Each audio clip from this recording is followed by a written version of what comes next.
Salam saudara, selamat pagi dan selamat berjumpa kembali di channel ini. Saudara, akhir-akhir ini viral di media sosial pembubaran ibadah umat Kristen yang dilakukan oleh kelompok tertentu. Ya, kelompok itu memang mereka tidak mengenal yang namanya ajaran kasih yang diajarkan oleh Tuhan Yesus. Kita sebagai orang Kristen yang percaya kepada Yesus, wajib kita maafkan mereka. Kita tetap mengasihi mereka, seperti yang diajarkan oleh Tuhan Yesus.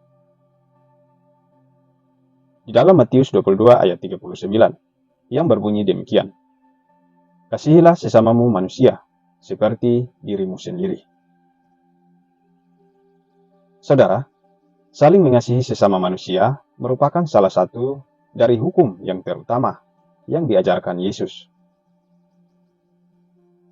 Jika kita berbicara tentang mengasihi sesama, tentu saja mudah bila kita mengasihi orang yang baik terhadap kita, orang yang sayang kepada kita, dan banyak membantu kita. Namun, bagaimana dengan orang yang jahat terhadap kita?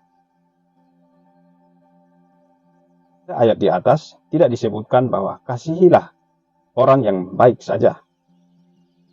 Namun, kasihilah sesamamu manusia, apapun agamanya, apapun sukunya, ras, budaya, baik ataupun tidak kelakuannya. Mengapa kita perlu saling mengasihi? Karena Allah adalah kasih adanya. Dan sudah sepantasnya kita sebagai anak Tuhan memiliki kasih terhadap sesama. Seperti bagaimana Allah mengasihi kita semua. Kita pula mengasihi Allah dan sesama manusia.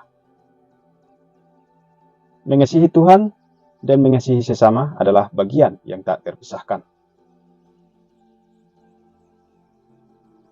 Seorang tidak dapat mengatakan dia mengasihi Allah apabila tidak mengasihi sesama. Hubungan kita dengan Tuhan sangat tergantung bagaimana kasih kita terhadap sesama. Ketika kita mengasihi Tuhan, berarti kita juga mengasihi sesama. Ketika kita tidak mengampuni orang lain, Tuhan pula tidak mengampuni kita.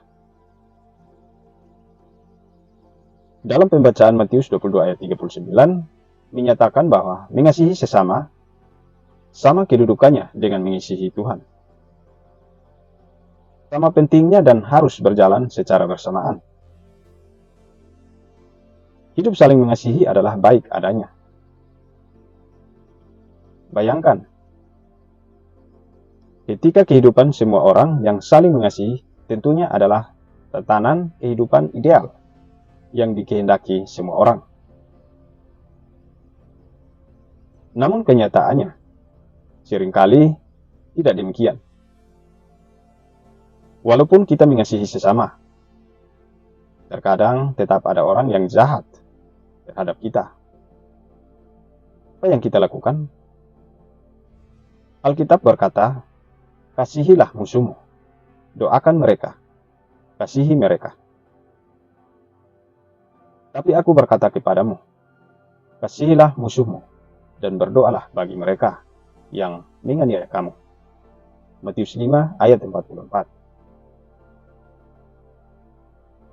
Perasaan yang muncul terhadap musuh cenderung kebencian, dan tidak ada dampak baik yang muncul karenanya. Kita cenderung membalas, senang terhadap penderitaan orang, dan hati kita timbul kepahitan. Hal-hal tersebut bukannya membangun, namun merusak hidup kita, bahkan orang lain.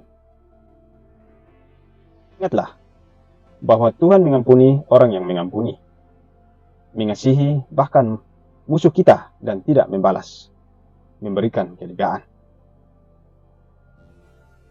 Saat orang lain membenci kita, memilih mengasihi. Orang yang tidak nyaman ketika mengasihi musuhnya, berarti dia belum mengasihi dengan tulus. Mungkin sebagian kita merasa berat melalui proses ini. Jika kita merasa begitu tersakiti, lihatlah dirimu mengasihi dan mengampuni, walaupun awalnya memang terasa sulit. Setelah proses itu terlewati, tiada lagi yang membebani hidup kita. Hidup terasa nyaman, menarik napas begitu lega. Hidup penuh sukacita dan saling mengasihi kita jalani. Matius 5 ayat 14. Kamu adalah terang dunia. Kota yang terletak di atas gunung tidak mungkin tersembunyi.